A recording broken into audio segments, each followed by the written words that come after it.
We'll get started with recording. Okay, so this is DocuSign. This is basics to get introduced into DocuSign and get started, okay? If you guys do have other questions, just let me know. Stop me in between me going through this.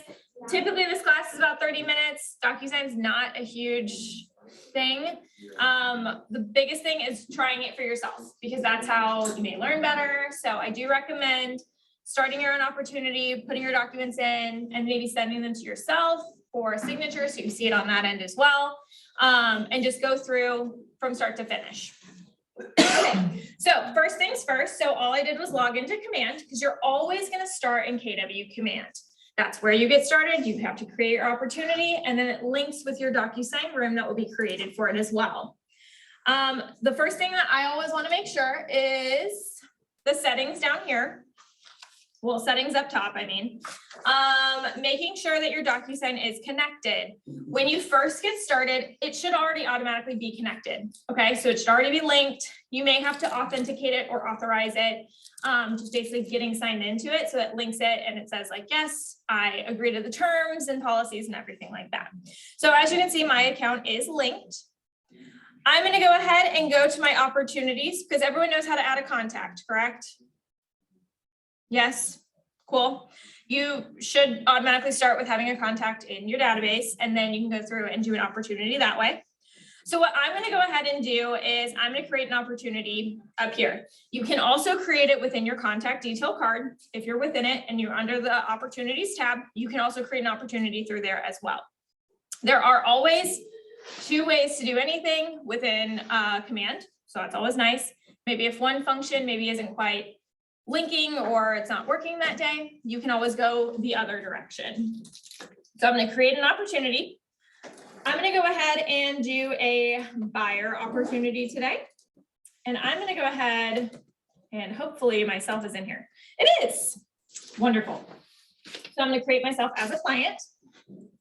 Opportunity name. So what we typically recommend is if it is a listing to put the listing address because that helps us find it whenever, if your check gets couriered over, if you have a question on an opportunity, helps us kind of find it because we know that typically you guys think in addresses perhaps. If it is a buyer, it will automatically put their name and then buyer, totally fine. Once they go under contract on a house as a buyer, you can edit that and change it to the address. Or just make sure that you have the address in the opportunity so that we can find it on our end as well. It is our way to check whenever those checks do get sent into us or they're dropped at the front desk. We can find your opportunity, check it, make sure everything's approved and ready to go and get you paid, okay? Custom tags, I typically so I always recommend tags for your contacts, right? Easy way to filter through them. You can also do a tag for your opportunity as well. This is a good way for you to track your actual transactions. So it's good to see where you get all your contacts from, but it's even better to see where you're actually getting your money from, where you're actually having your transactions, where you're actually having your closings. So I also recommend doing custom tags in there too. You can find that in your settings as well under your command settings and opportunities and tags. So you can add in different tags that you want. Estimated close date, since this is a buyer, I'm not going to put one in there. I will put a budget. Let's do 160. Commission rate, I'm going to do 3%. And then I'm going to go ahead and put them in the active phase and that they're in negotiations. Cool. Okay, so then I'm going to go ahead and create this opportunity. This is what populates every single time. You can edit any of the opportunity at any time as well by finding these little pencils, click edit. This does look a little bit different than what it looked like when you had actually created it. And that's because there's a lot more options for you to add other dates and everything on here. So like mutual acceptance, home inspections, appraisal dates, just really good things for you to know and put in there. So then you remember, you know when those dates are occurring. You guys were just talking about being cold and I'm like, okay, so you can go ahead and update any of that at any time. Maybe if they finally figure out their financing type. So let's just say FHA. And then I'm going to go ahead and click save. Then my next step for getting my documents and everything ready to go is clicking on that documents tab. When I click on the documents tab, I'm going to have to pick a checklist, right? there's a few different options here. So we have our residential checklist, which is probably going to be a majority of what you are utilizing. And then we also have our vacant land one and incoming referral. Those ones are probably going to be the ones you use the most. Majority of the time is going to be residential. I'm going to click the residential checklist. And then these are the documents that I need for my consultation. Then I have my like under contract ones. And these are all the documents that are required for being under contract. And you'll notice it has like the red required, or if it's conventional, or if it's, or I'm sorry, conditional, or if it's optional. So it does tell you if those are needed or not. Now, when you click on these little ones that are underlined, then it will actually show you what that document looks like and what needs to be filled out on it to make sure that you are compliant, okay? Those are kind of like little cheat sheets.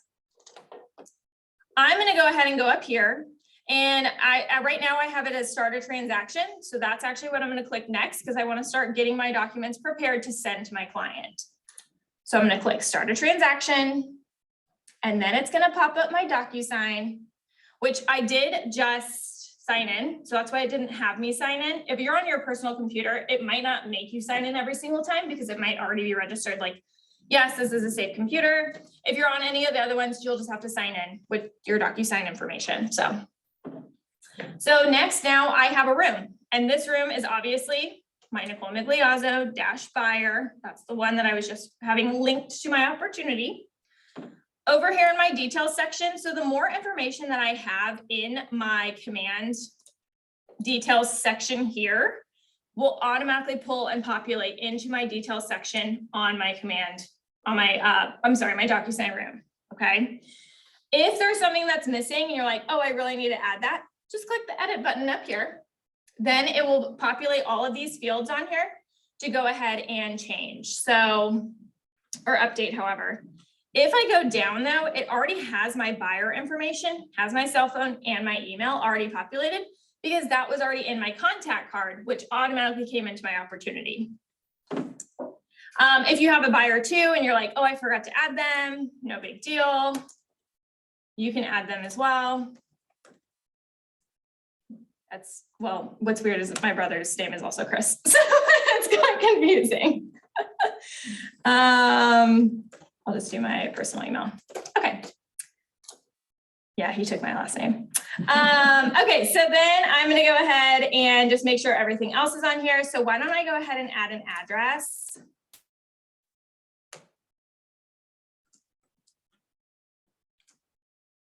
And we're gonna go ahead and put that in here. Greene County. Again, if you had put this in your detail side of your opportunity, it will automatically populate, okay? But this is just a good check, because the more details you have on here, then it automatically populates onto your documents whenever you use the static forms in DocuSign. So I'm gonna go ahead and click save, and then I'm gonna go back to my little documents tab here. Now, one thing that I do recommend that you do need to have is making sure that your integrations are already put in. So I'm gonna go up here to my little name, so NM. Obviously, I've changed my name in some places and majority of the time not any other places. So if you see either of those, it is still me. Preferences is what I'm gonna click. And then I'm gonna go over here to integrations. Most of the time, if you click like add forms, it'll pop up. That's been happening a lot more recently. So it is like a trigger to say, hey, you need to go ahead and put that put your NERDS number in and all of that. So it'll say like the box will pop up and it'll look like this, and you will select realtor. Then you will put your 9-digit MLS NERDS number. So the 512 number, I believe they still start with 512. Okay, cool. I just didn't know if we've reached another barrier or another like crossroads of how many agents. So you're gonna put your 512 number in there. You're gonna put your last name. And then you're gonna go ahead and select Missouri Association of Realtors. You're gonna probably look for Southern, like SOMO, or you're gonna look for Greater Springfield Board of Realtors, but what you want is actually Missouri Association of Realtors, okay? Once you validate that, then it will automatically populate the rest of the documents that you need, okay? I'm gonna go back to my room. And this is the one I have. And I'm gonna go back to documents. So then to add documents to your room, I'm gonna click add, DocuSign forms, and then it populates all of these folders over here. Now, if you do not have your integrations connected or registered or anything, then you will not have access to these forms, okay? So you will see that like none of these boxes, like none of these will pop up, those little folders at the very top that say miscellaneous, residential buyer contract, and residential listing. None of those will show up. So that's kind of like your trigger to know. How would, will you do a class at some point, maybe over templates? Like how to create templates? Yes, so there's 2 new options with it, and I may just send you, because to watch it or something. yeah, there's like a how-to guide on answers.kw.com, and I have it, so I'm going to send it over to you. Okay. It is beneficial, of course, for teams, because if you are using, so basically you can create a template and it will lay over a static form if you have like the same thing that's always written on certain forms. So Okay. I do understand the point of them. They did update them in the last month, so I'm not super knowledgeable on it, but I do have a how-to answers guide on how to do it. Okay, okay, sweet. Okay, so as you can see, I have these documents here that I have the option to add. So I'm gonna add my residential buyer documents. Now, these are not all the documents. These are just the ones that I have access to. I do not have a NERDS number. I am not an active agent. So, but I do have access to some of the forms in order for teaching purposes. So I'm gonna go ahead and add a couple of these into here. Let's do those 3. And then I'm going to go ahead and click add selected. You can also add all at one time. You can go over here and preview what the document looks like and it will show you. So that way you know exactly that that's the document I definitely want to grab. So Is that updated? no. It's updated. It's at 2022. Well, I did update it in like October. Oh, okay, I don't know if I have that one. Okay. Well, you will when you switch over to DocuSign, because we do update them. Once I have more of our vendor program, which we've been getting a lot more applications and like I've been vetting them, then we'll update it once I get quite a few. And then, but right now, those ones are ones that we had at the end of last year, and a lot of them are opting back into our vendor program. So that's a good question. I knew you were probably gonna ask me that. Same with inspection providers. We will also be updating that one as well. But majority of those are still valid. Okay, so these are my documents that I have in here. As you can see, this says like form. So that means it's a static form. So when I click on it, I will be able to see once it populates. I will be able to see on here that I can go ahead and make any edits to any of the boxes that are on here. So obviously this populated the address I put in there, right? I put that address in the details section, populates it over. Now, as you can see, my like buyer and seller signatures and stuff aren't on here yet. That's because that will automatically populate when you move it over to an envelope, which I'll show in just a second. But you can go ahead and put that this was the buyer. I'm going to go ahead and save and close. I just selected the little radio button. Radio buttons are different than check boxes. Radio buttons are you select either or, so I cannot select both. Check boxes mean that I can select as many as I want, okay? If you're using the static forms, all of these fields are already populated for you and they are already on there. So you should not have to add any unless maybe you wanted to add an additional signature or a text box and then a signature or an initial next to it. So I'm going to go into this one really fast. And so then this one is just like the home inspection one. Again, my property address does populate on here as well. I'm going to click save and close, even though I really don't have to because I didn't make any changes to it, but always make sure if you make any changes, click save and close. Then I'm going to go to my home warranty, my HSA application. Okay, so again, it automatically populates my address. Now, down here is basically, so with the HSA home warranty application or any of the home warranty applications that we have, I know that ACHOSA is in here as well. So if you do use them, that one is in here as well. Just not on my side, on your side it is. I saw it this morning. So, but what I will say is You do not have to have a home warranty. It's just you do have to present one. So you have to say like, wait, are you interested in one? So then you can go ahead and if they are interested in using the HSA one, you fill out this information over here and over here. And then if they are not, then here is the waiver basically saying that they are not wanting to do it. They're not wanting to have a home warranty through HSA. Cool. You do have to have that part signed. One of the parts signed. I felt like Landon told me that we still have to have a HSA signed. But then like, For now, if you put like, you just have to have a home warranty one in there. Right now, we are working on switching it, potentially just having a home warranty option. okay. Because it shows that Will is it in go there. through compliance? That I don't know. Okay. We are in negotiations. Okay. So at some point, so still do your HSA one, and then if they do want to do a DocuSign one, then you just add it as a separate document. Yeah. That's what we're doing now. Yeah, to have it as in your file. Yes, but we're in negotiations.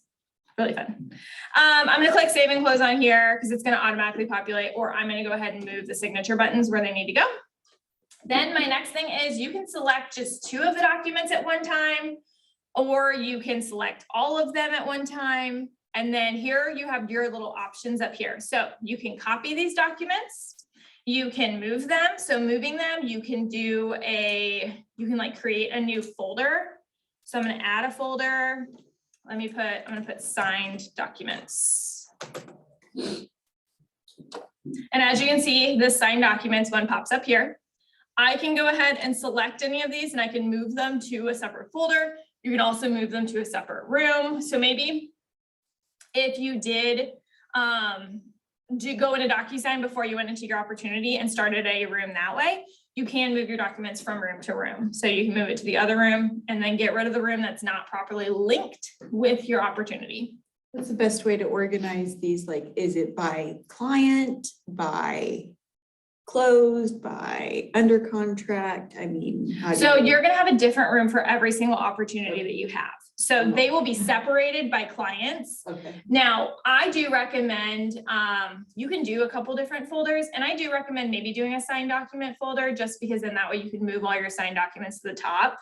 Because something that's really cool about DocuSign is it will keep your original copy as a static form that you can go in and update.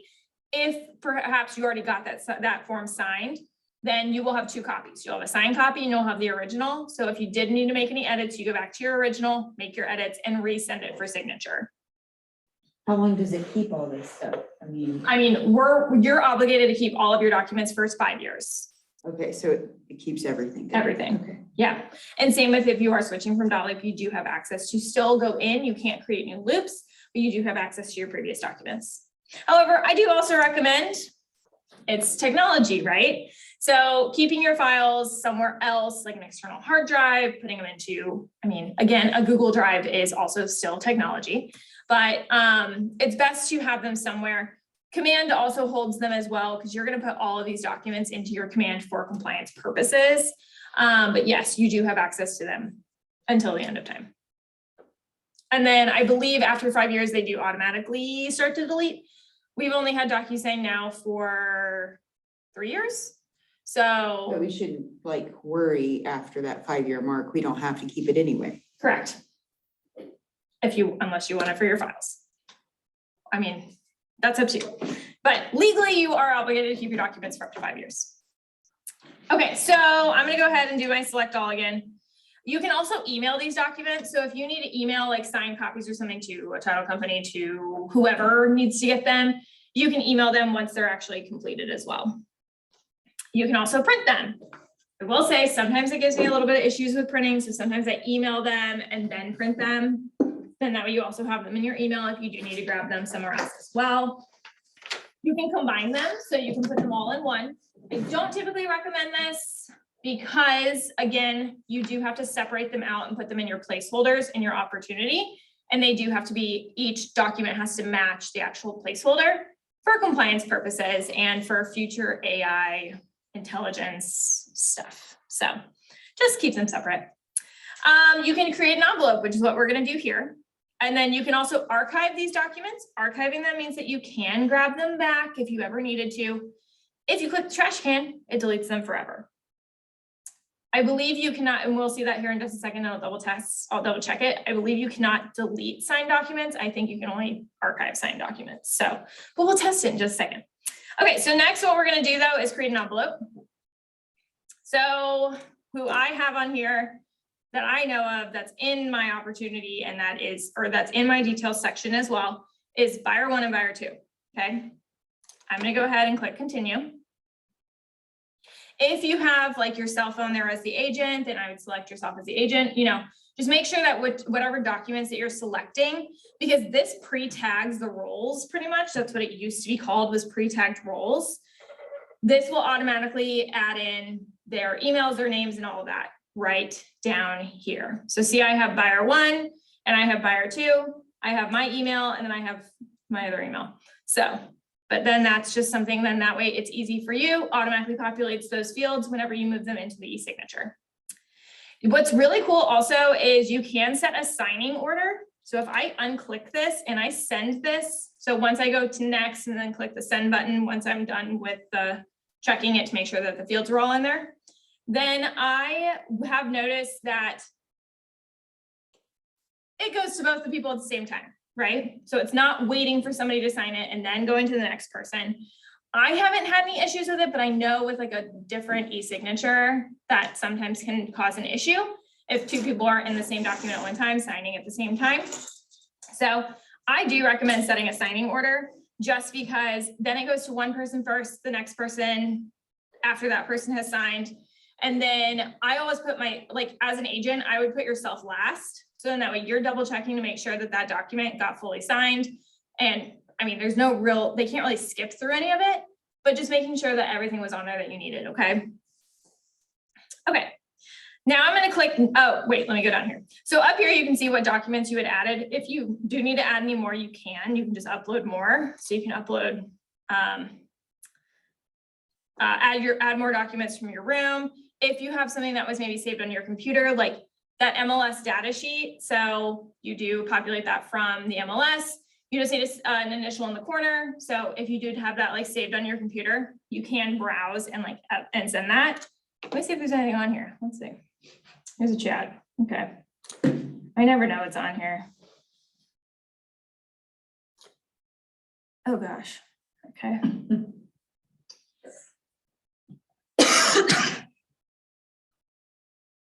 Oh, okay. We'll do this one.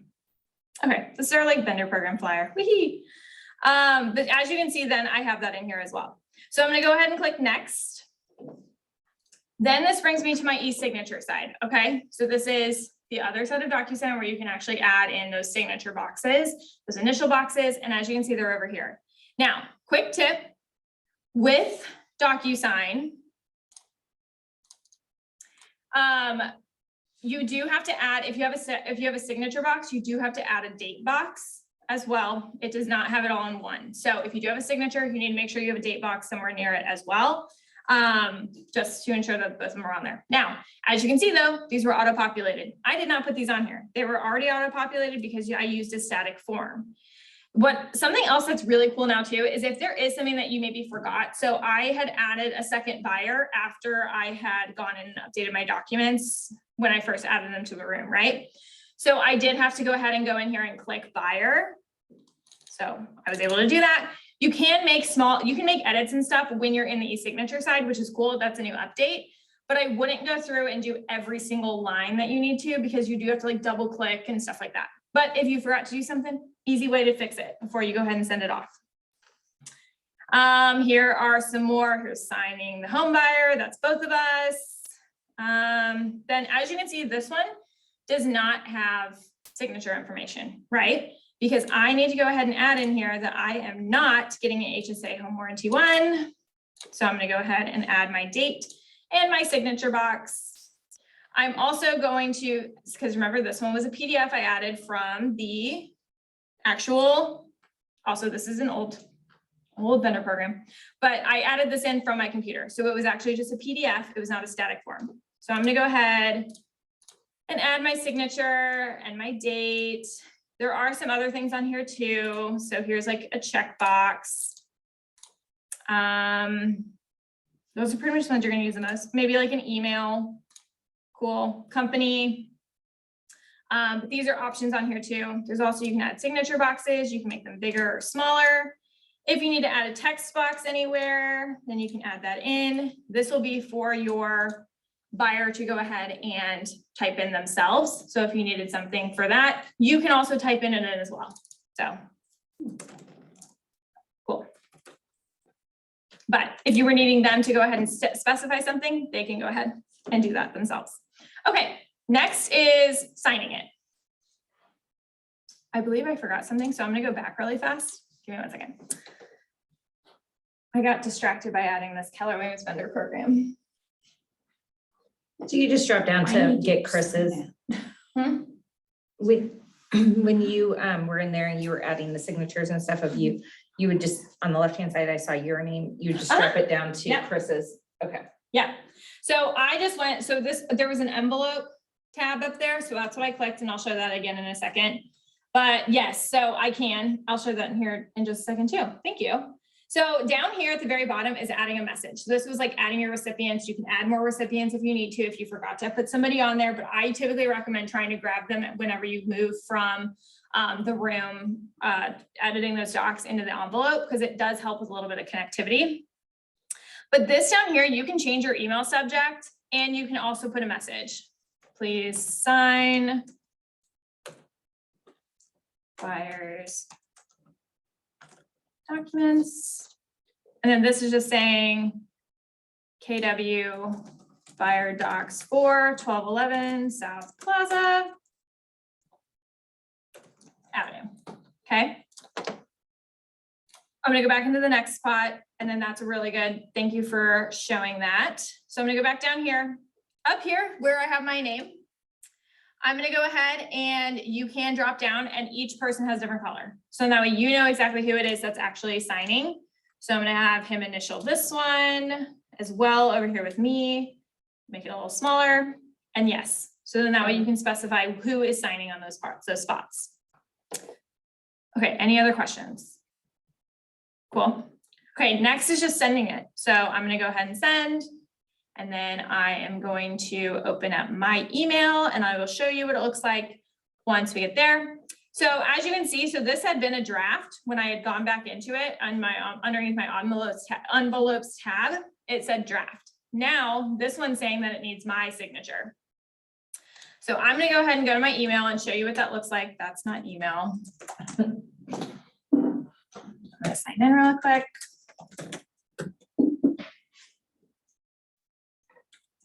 Those envelopes, is that essentially like an inbox for the DocuSign? It's basically you're sending it to your client. So it's like you're putting it in an envelope, you're sealing it up, all your documents are in there, and then it's being sent to them in one piece.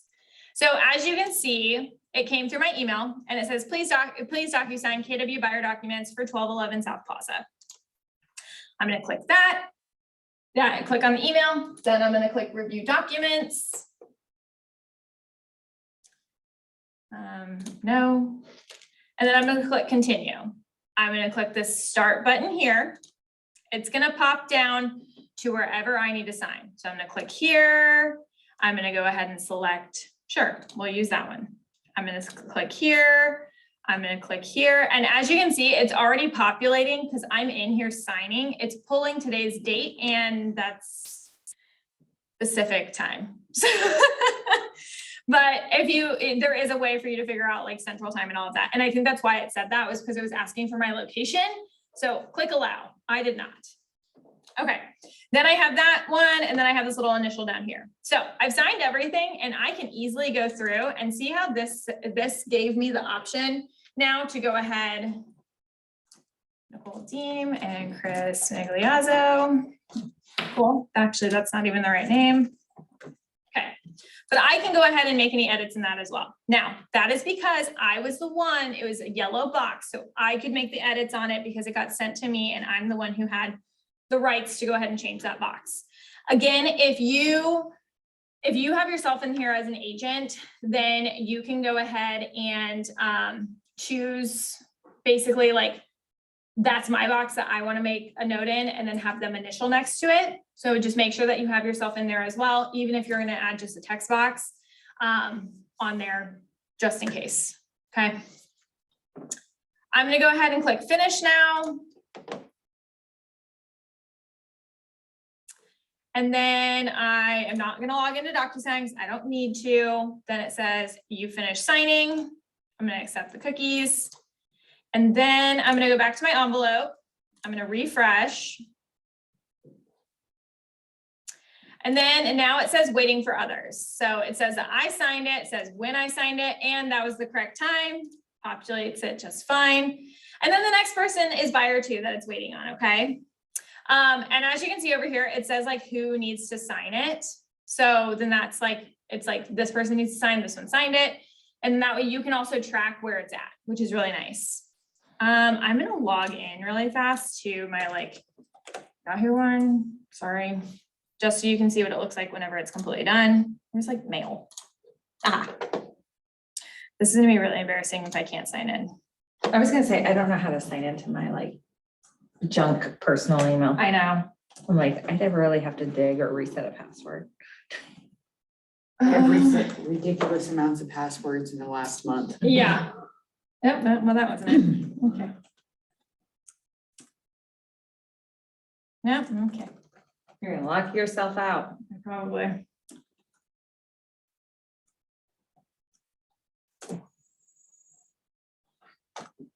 I'm good. Just says my password's not strong. Oh. Fine. Also, nobody come at me for how many documents I have, or how many, I have 151,000 unopened emails. It's fine. It's just your. It's my email. shopping. Yeah, I get like 150 emails a day. Like it's insane. I did create a new one and there's only 5 in that one. Okay, I'm gonna click allow. Okay, this is me agreeing because this is the first time I'm ever signing. So there is like, please read, I agree to electronic records and signatures. I'm gonna click continue and then I'm gonna click start and go through it again. I'm gonna go through and sign. I'm gonna initial and I'm gonna finish. Just like whenever I had done it on my side, does the same thing for that.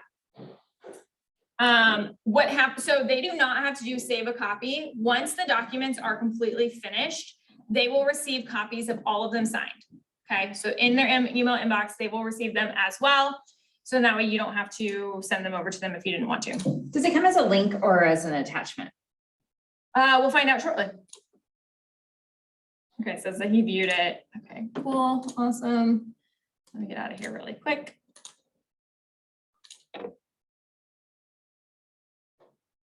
Completed, here we go. Comes in as both. Okay. Yeah, both. So you can view completed ones, and I think it's so that you can download them all together if you wanted to, but it does also bring them up as individuals. Right there. Okay, good question. Okay, now I'm gonna go back to my envelope. Oh, let me show you something really fast.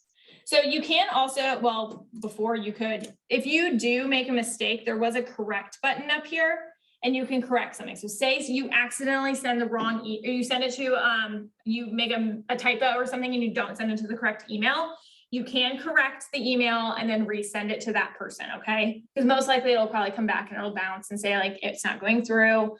Or if you do need to like resend it, there's also the resend option. It's like they're not, it's just sitting there and they didn't see it. You can also resend. Okay, now I'm back in my envelope. Here are my completed documents. If I clicked on it, it would take me back to the page I was just on. Now I'm gonna go back to my documents here. As you can see, like I said, they do create duplicates, okay? And it brought in my, what happened? Okay, it's still there. I'm still alive. Okay, right here, it brought in my PDF version. And as you can see, the little red file in the corner says it's a PDF. Because it's a PDF, I cannot make static changes to it like I can with these forms that I had automatically brought in by adding DocuSign forms, okay? Now, I'm gonna go ahead and I'm gonna move these documents. I'm just gonna move them to my folder in a current room. And I'm gonna move it to my signed documents and I'm gonna click move. Then it just moves them up here, makes it a little easier to find them perhaps. But then these still have your documents that you can make any edits or changes to. This is also your certification. So this is like a pretty much just like a printout that says this person signed on this date, it was using this IP address, they viewed it at this time, they signed it at this time. It's all there. So now you actually have like a printed copy of all of it. I've had to use that before or ask other agents because of that date time. Yes. Like other brokers Yeah. and compliance required it. Yep. So you're on your main screen, but like when those were signed, they don't fall back into that original envelope? No, they do. Okay. No, they go into your documents, they stay in your envelope, so you can find them in your envelope, but they automatically create the signed copies and put them in your documents tab as well. Okay. Now I'm gonna go ahead. So I've got my documents in here. We're good to go. I'm gonna go back to my command opportunity. I'm gonna sync my transaction. Just so then that way it'll automatically show that, yes, I'm pulling those documents in. Also, if you just refresh, it's the same thing. So up here, so you see how this is now changed to go to transaction. So that's if you do get out and then it's like the next day, they're wanting to sign a contract or, whatever, then it'll be, you click go to transaction, it'll automatically populate the room that was already linked to this opportunity. So it'll constantly take you to the same room anytime you click go to. Then down here, we have my attached files from DocuSign. That wasn't an option before either because now I have a DocuSign room attached. And then I'm gonna click my working folder and I'm gonna click my signed documents. I think this is the only one I actually did. So now as you can see, I clicked on the little select button. It will only show me my signed documents anyways, even if you don't create a folder, it will only show your signed documents. It will not show anything else. If I click, okay, I put it in there. I accidentally clicked it. But there it is. If I have it in my room docs, these ones are, it will show PDFs, but it will not show static forms. So just a little thing to show there. If you do have signed documents in here, then it will say signed next to it. And those are obviously the ones that you want. Now, if you're like, I'm not sure if I put the right one, you can click on the actual document you had imported and double check to make sure that it was the correct one. Okay. Last step here is basically just to submit to the market center. So making sure that you send it in for compliance. That is the button that you will click. As you can see, this one says open. If I did click submit to market center, over here it would change the status and say submitted. Any questions about DocuSign? And I know I said this was a 30-minute class, but I don't know what happened there. What supersedes what? So like you put Chris at the DocuSign level, but he's not on the opportunity level. Mhm. Like, so that would not feed down. It will not feed from DocuSign to opportunity. It will only from command, or will not go DocuSign to command. It will only go command to DocuSign. Okay, only documents come down. Only documents. Okay, so like on this one, like if you were to change anything on the details, would it mess up information on that side? It wouldn't mess up because it was just an envelope that I had done and it would then populate it going forward. It won't like if you had an address change or something like that, it wouldn't reopen any. Mm-mm. Okay, No, if you have an address change, then so it's a minor change, like a zip code or something like. Oh, yeah. Then I would just go to your static form down here, edit it that way, and then resend it for signature. The only thing, let me see, we're moving really fast. Okay, so these ones are saying that they're in use. So that's because they're already in your room. So you can't have more than one. If it's something dire, like a total tons of changes on it and you want to just do a whole new one, you will have to go down here and delete. Let me see. Let me test that part out. Okay, you can still delete. Okay, cool. So you just want to delete it. It'll permanently delete that one, but it will still keep my signed copy in here just in case. Then once they actually sign a new one, then you can go ahead and remove this one as well. Now, if I go up here, I should. Yeah, so now I can go ahead and add a new document into there. Any other questions? Have any of you guys used it on a mobile device? It's not great on your app. Okay. Yeah. That was Elisa's biggest thing. It's like, You can go into your, you can see your documents and stuff, but it's a little What if you use the website like Safari and go? So it will work actually if you do, if you use better like to through go Safari. through that. Okay, because that's The what she was app's a like, little clunky compared to if you just sign in. I've done it before where I've had to search for something and I'm like not home or I'm not near a computer and I've just used a browser. okay. You have more functionality, just like you do on a desktop. Any other questions? Do we feel good? Is it pretty simple to use? Is anybody on Teams here? Or am I the only one? You're the only one. Okay, I'm Yeah. I'll hold up on my question. sort of on a team. Yeah, with joining a coaching. team. Oh, yeah. Yeah. Yeah. Okay, cool. Tomorrow Yeah, I'll see if So you- Brian can talk about DocuSign a little bit. yeah, I just kind of want to know like the setup on, from command, like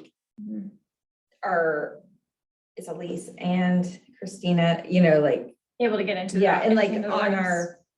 our nerds number, it actually just changed because we, You made a team at the board. um, And maybe something I have to look at because we've had a lot more teams making their team at the board and actually have it registered. So I might have to look at that. Cause it's just different, I think. But as for what you can do is you can give forms access across the board in your DocuSign to everyone on the team, or you can give them access, I think, to view any rooms. okay. Okay. Where you it's can like then see all a the user other ones. setup kind of thing? It's a user setting on the back end. Because you do, okay, so. This I saw something click in your. Yeah, this clicked. In your opportunity, as long as they are an assignee on the opportunity, then they will show up in the room as well, and they will be able to see the room. Now, to make any edits in there, you do have to give them form access across the board, basically that they can edit and change forms as well. Okay. Okay. And I can probably send you how to do that. Dan Holt's team did it. Yeah, I'm just curious, maybe picking their brain a little bit, like. Yeah. Like, how do you make that transition, to try it out to Mhm. see without disrupting? It Cause, shouldn't- dot loop is currently synced, so I would have to like undo that. No, you can have both. Oh, You can have both linked to your command. okay. Mhm. And then is there a fee associated with DocuSign or Nope. is it all included? It's Okay. included with your tech fee every month. So it also depends, like for dot loop and everything, like when your agreement is up. So, because I know some people do 6 months, 3 months, like 1 year, that kind of stuff. Like agreement with dot loop. Good questions. But yes, you can have both. You just toggle between them. When you create a room, it'll pop up and say DocuSign or dot loop. Okay. In the, Or when you do start a Opportunity, transaction, when you start a transaction. Any other DocuSign questions? We feel good? Cool, awesome. Well, thank you guys for coming. I appreciate it. And I do apologize if this went longer.